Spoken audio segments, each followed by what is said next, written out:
Coucou tout le monde, je vous retrouve dans un nouveau garden vlog. Donc aujourd'hui on est mercredi 16 juin. Il y a des petites choses qui ont été faites lundi, mais voilà, c'est vrai qu'on n'a pas filmé avec monsieur parce que des fois ça fait du bien de jardiner rien que pour soi.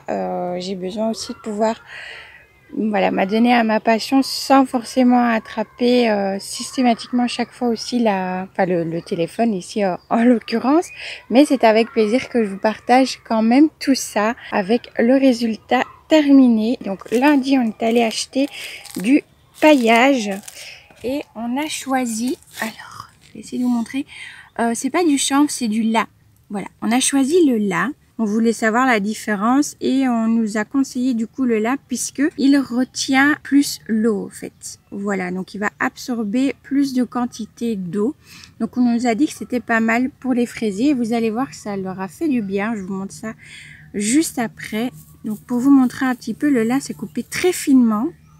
C'est vraiment comme des petites aiguilles, vous voyez, ça s'accroche un peu même à la peau. Je me suis dit du coup que ce serait peut-être pas mal pour les limaces. Bon, bah voilà, donc on verra ça. D'ailleurs, n'hésitez pas à me dire en commentaire si tout ce qui est paillage pour le potager ou même, pas forcément potager, mais pour des parterres de fleurs ou des jardinières, etc. Si c'est quelque chose qui vous intéresserait, que voilà, que je fasse une petite vidéo sur les différents types de paillage que j'ai pu tester, utiliser, parce que j'ai déjà utilisé du chanvre aussi dans des parterres de fleurs et des jardinières aussi. C'était plutôt pas mal d'ailleurs, donc voilà. N'hésitez surtout pas à me dire si ça vous intéresse. Et voilà, du coup je vous montre les fraisiers pour ceux qui me suivent sur Instagram, et je pense que je l'avais montré aussi dans le dernier garden vlog que elles n'avaient pas trop aimé le déplacement. Elles étaient toutes ratatinées, à part celle-ci qui a encore un peu de mal. Hein. Mais sinon, on voit qu'il y en a plein qui se sont relevés parce que c'était tout aplati. Donc, c'est plutôt cool. Ici, on a acheté 3 autres fraisiers lundi aussi.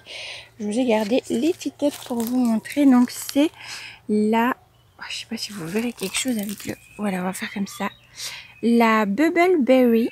Désolée pour l'accent anglais. Hein. Donc, vous voyez, c'est une variété de fraises un peu, pas complètement blanche, mais un peu rosée comme ça. Et du coup, dans l'autre sens, c'est mieux. C'est une fraise rose avec la saveur de gomme douce. La fraise avec l'arôme le plus puissant dans le monde. Donne des petits fruits roses. Voilà. Donc, je vous en dirai des nouvelles. On dégustera ça, si on a la chance d'en avoir. Celui-ci n'avait pas encore de fleurs. Celui-là non plus. Il y avait plus beaucoup de pieds. Donc, par contre, ici, oui. Ici, c'est toujours des petites laitues italiennes qui sont en train de bien pousser. D'ailleurs, il faudrait que, à mon avis, j'éclaircisse un petit peu. Parce que là, ça a bien poussé quand même. Ensuite, on passe à l'autre. Ça a bien grandi, hein. La taille de cette feuille, quoi. C'est... Donc ici, on a les courgettes. Et on voit ici des petits départs. Ça, c'est un petit chou rave que j'ai planté en revenant de chez mes parents. La deuxième courgette. Les petits, les deux concombres snack, vous voyez, ils ont bien grandi aussi. Et on voit déjà, c'est trop mignon. Voilà, vous voyez déjà un peu mieux. Le chou-fleur qui s'était remis de ses déboires. Et ici, j'en ai profité pour planter ici et ici de la laitue feuille de chêne mais rouge. Ici, on passe au troisième pack avec les salades. Elles étaient énormes. Je vous fais un petit insert juste ici au-dessus. Du coup, je les ai coupées. On a fait une bonne récolte encore. J'avais déjà coupé ces deux-là et là, aujourd'hui, donc mercredi, j'ai coupé ces deux-ci. Les radis poussent bien, donc ça c'était les premiers. La deuxième ligne, vous savez, ça avait été gratouillé, etc. Voilà, qu'est-ce que tu fais? Mon petit chien qui se trouque, comme on dit, qui s'étouffe.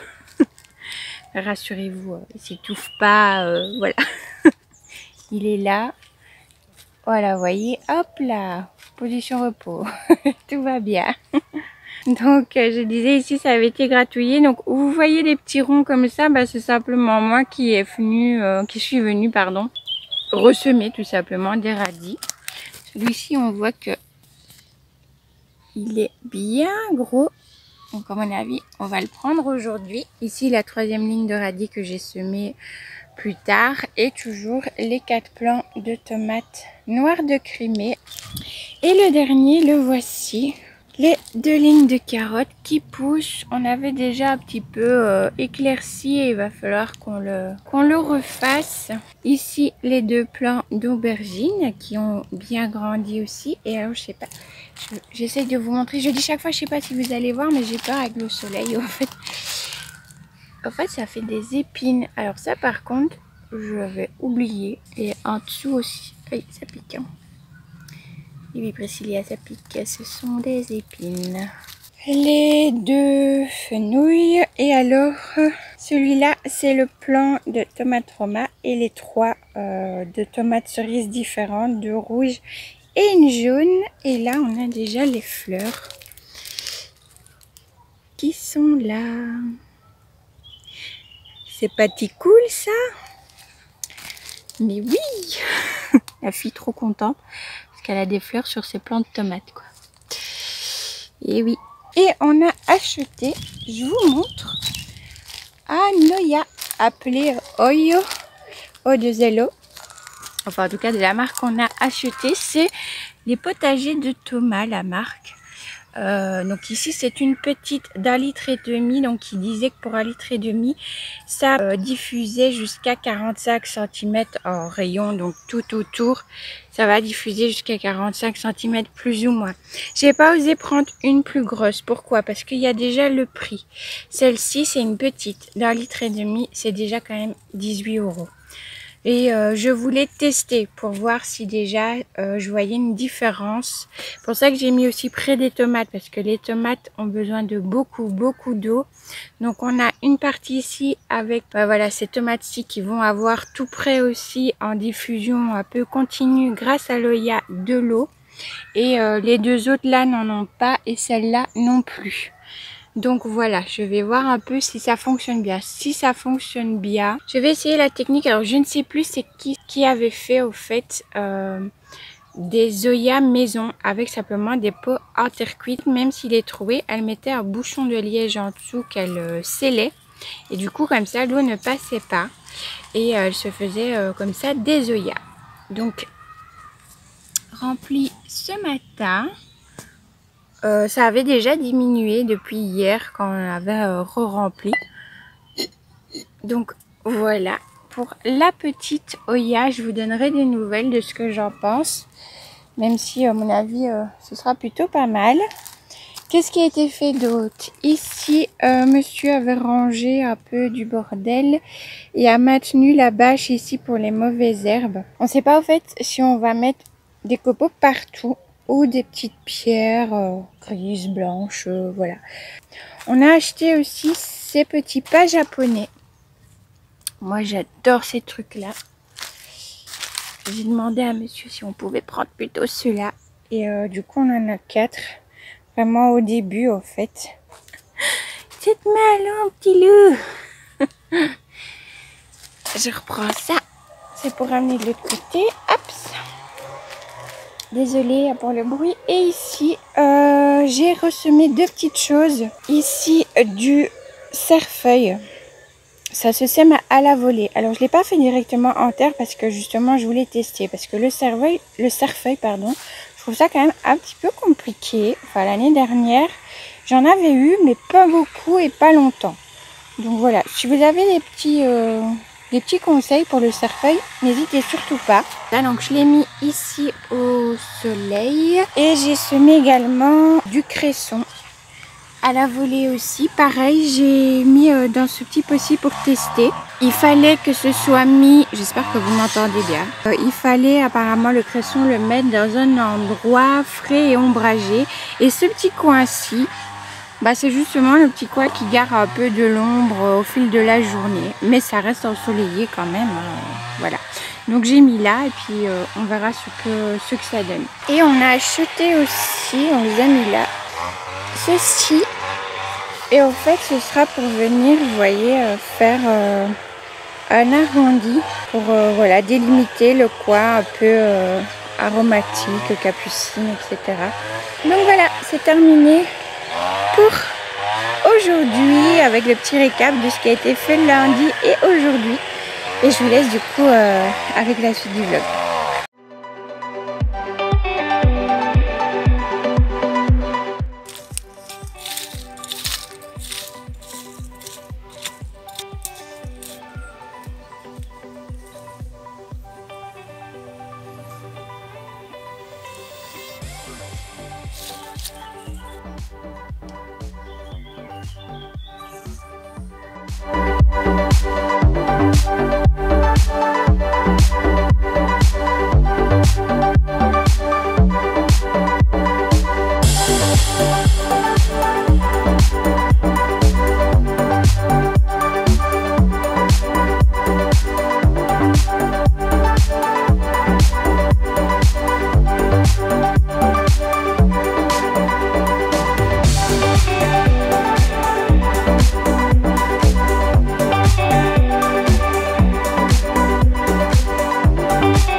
Voilà ce qui a déjà été fait. On a remis des nouveaux bambous beaucoup plus haut parce que les tomates avaient bien grandi et dépassé les tuteurs. On a fait pareil pour ceux-ci et les branches qui dépassaient. On leur a mis des petits bambous aussi. Et j'ai vu qu'il y avait déjà ici des petites tomates en formation. Donc c'est cool. Et ici, pour les concombres snack, on a remis aussi des longs bambous parce que ça ne cesse de grimper. Et ici, vous pouvez voir qu'ils sont en formation et qu'il y a aussi les petites fleurs. Et il nous restait donc des plants ici de tomates noires de Crimée de réserve. J'en avais déjà donné, mais bon voilà, il en reste. Donc monsieur a eu l'idée, bah voilà, même si on n'a pas encore la serre, bah de bien les garder et de venir planter ici. Donc c'est ce qu'on va faire, mais je sais pas si ça se fera aujourd'hui puisque Il fait beau, mais voilà, il y a quand même des nuages gris et le vent qui se lève. Là, il est midi. Il est temps d'aller se ravitailler. Et puis si le temps est clément, que le soleil reste et qu'il ne pleut pas, après manger, bah voilà, les petites tomates seront plantées.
Donc voilà, pour les tomates, donc on a mis des beaucoup plus hauts parce que les autres, ça dépassait déjà. Et on a décidé, comme vous voyez là, de sacrifier quelques branches et quelques gourmands pour laisser passer la lumière.